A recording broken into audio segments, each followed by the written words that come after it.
Good morning, good evening, and welcome back to War Thunder. For today's video, we will be taking a closer look at the top Chinese premium tank, the Al-Khalid. This premium tank sits at a battle rating of 11.7. For today's video, we will go through the firepower, mobility, armor, and my own thoughts on the tank. After that, we will get into some gameplay just to show you how this tank performs in matches. If you want to see more of these videos, leave a comment and subscribe and tell me what tank you would like to see reviewed next. If you have any questions about the tank or just War Thunder in general, I also have a Discord, feel free to join that as well. Now let's get into the Al-Khalid. Now the firepower on the Al-Khalid is surprisingly very good. The main round you have access to, the APFSDS DTC 10-125. And this is the same round you will find on the top Chinese MBTs in the game. This makes the Al-Khalid able to comfortably kill everything you will be able to face. Even in a full up tier 2 at 12.7, the firepower is definitely not something that you're struggling with. The second round you should bring is the DTB 12-125. And this is a high explosive shell with a proximity fuse. This means you can engage helicopters somewhat consistently if they're pretty close. If they're rushing over the battlefield, you can kill them very easily. And if they sit just still hovering at further ranges, you can definitely hit them as well. Your gun has a depression angle of -6, which is on the lower side of average. Again, it's nothing special, but it is workable.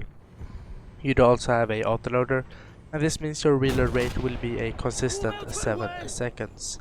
For your sight, your gunner has a zoom of 6 to 10, and you also possess generation 2 thermals, which is very good at 11.7.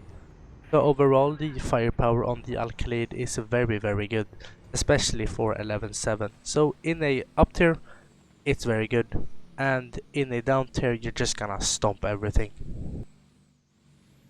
Mobility wise, I also think the tank is very good. With 1200 horsepower, it allows you to get up to 70 km per hour going forward. Now this is very good for your tier. Your Versker, which is the best part, at least in my opinion, is that you can get up to 32 in reverse.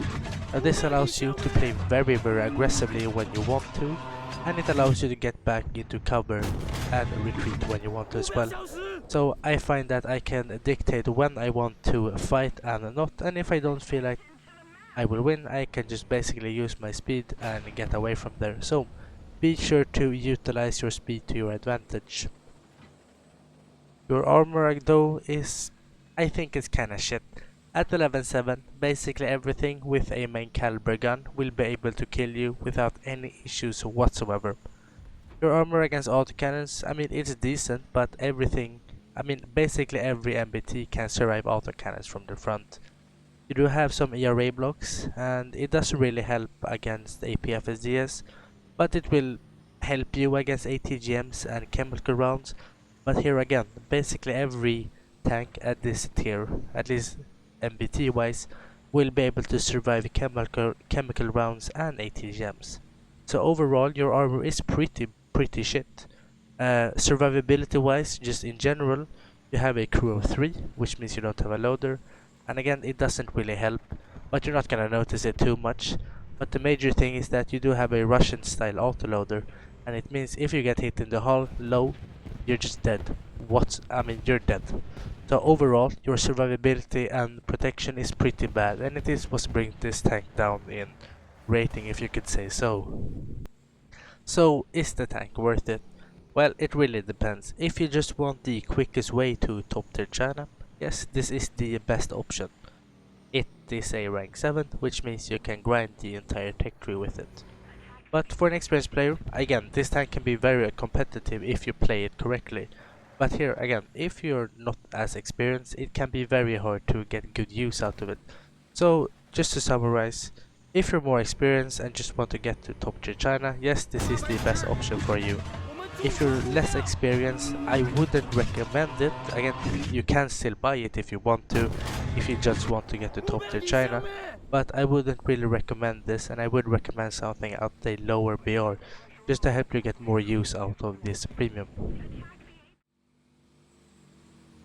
Okay, so for the gameplay, we are on the map Carpathians, and I'm just gonna rush straight up to the A hill.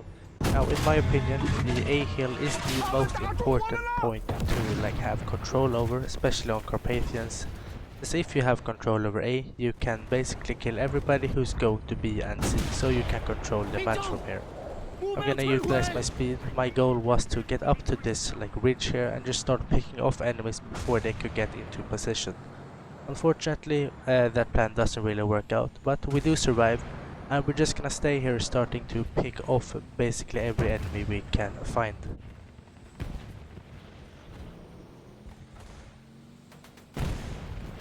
Now here, the enemy did manage to capture A, and they just went to spawn camp, so we can just come in from behind and start clearing out the A point and the hill, so we can get a advantage for our team.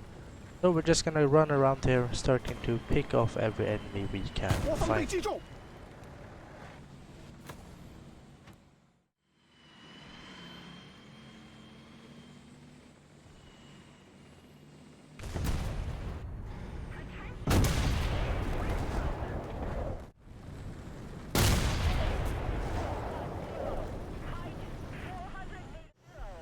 So having captured Pyre Hill, we're gonna start capturing A point.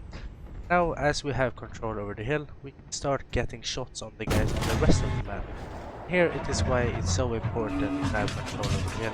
I can start shooting the guy which is on C, and if I move forward just a bit, I can actually get shots on the guy who's as well.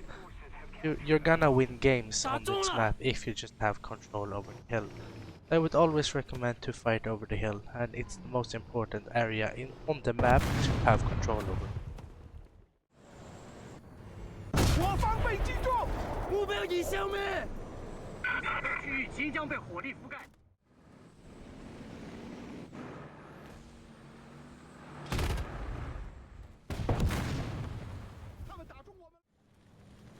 Now we did die, and the enemy got control over the hill.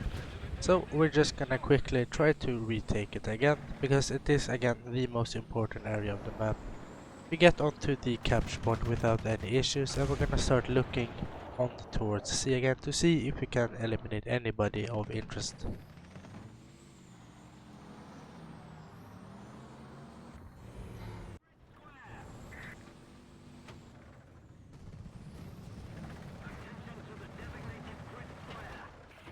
Now here we see some AA, and again it's important to try to kill these ones, so we're just gonna spend some time to hopefully get these AAAs out of the game.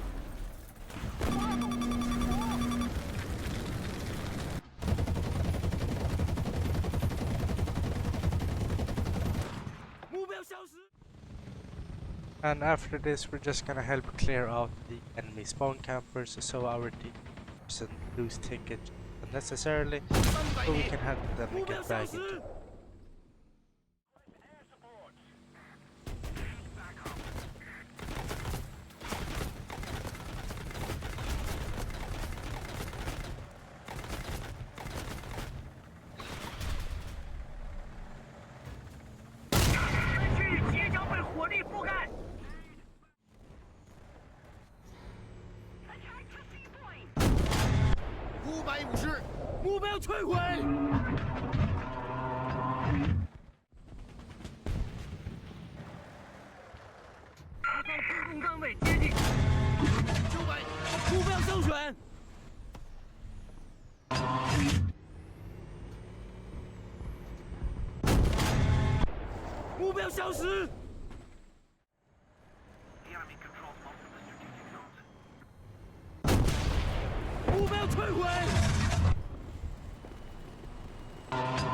We do manage to get the nuke. Unfortunately, there is not enough time for us to drop it, so in the end we do lose the game.